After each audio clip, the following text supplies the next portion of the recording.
describe him to me.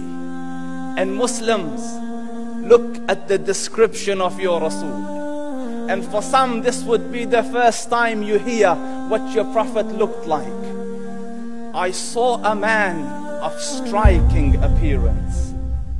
ظاهر الوضاء أبلج الوجه, radiant face, حسن الخلق, beautifully created.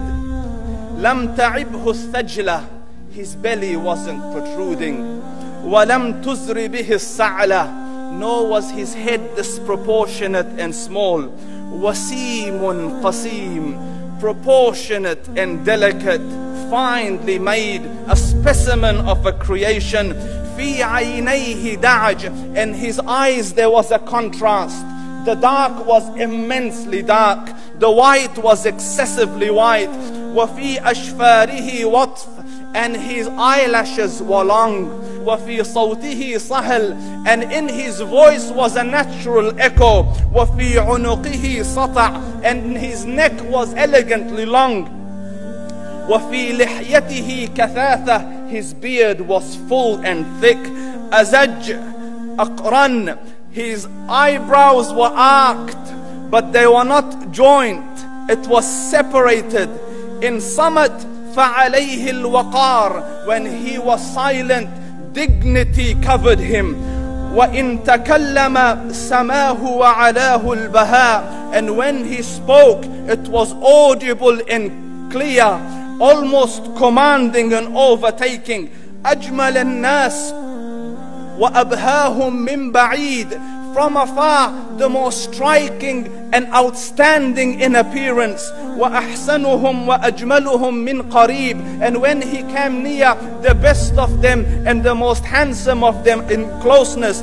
حلو المنطق, such an exalted and sweet level of logic. Like when he used to speak, it was so coherently logical, it was smooth and easy to understand.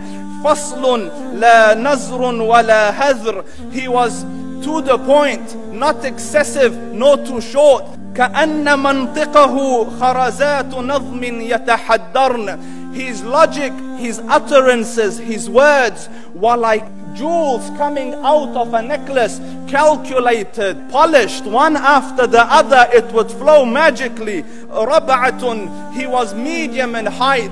Your eye didn't have to strain to look up at him, nor was it tedious to look down at him. He was a comfortable sight to look at. له رفقاء يحفون به, he had friends, the people that were with him, they were working around him to try to serve and protect him. إن قال سمعوا لقوله, when he used to say something, they used to hearken to what he used to say. وإن أمر تبادروا إلى أمره, when he commanded, they used to compete to fulfill the command. This is Muhammad Rasulullah. This is Muhammad Rasulullah. Anas ibn Malik says, he says, I came out one night, I came out one night, it was the full moon night.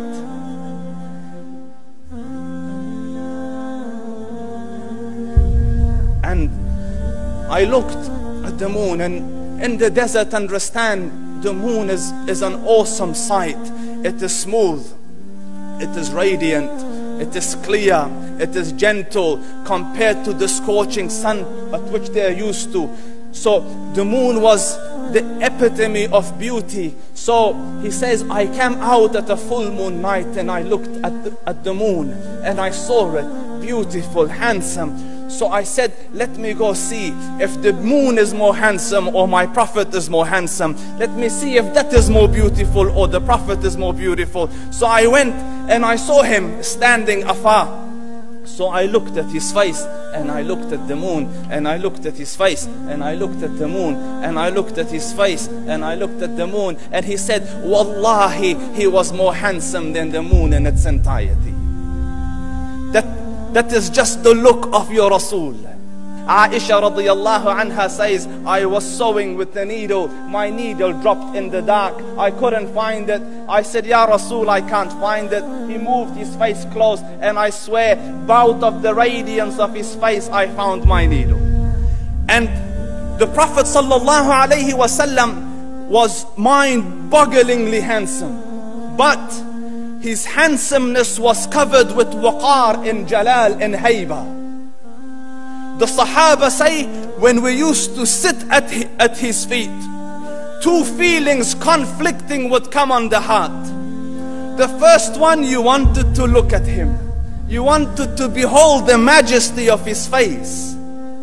And when you wanted to look up, shyness used to overtake you, so you used to look down. Amr ibn al-As says, I sat with him many times, but if you ask me to describe his face, I can't describe it. I wouldn't be able to look up to him ijlalan wa ta'zeeman. I couldn't look up at him. And that is why he didn't have the problems that Yusuf alayhi salam had. Because it was difficult to penetrate the awe and the splendor of the Rasul.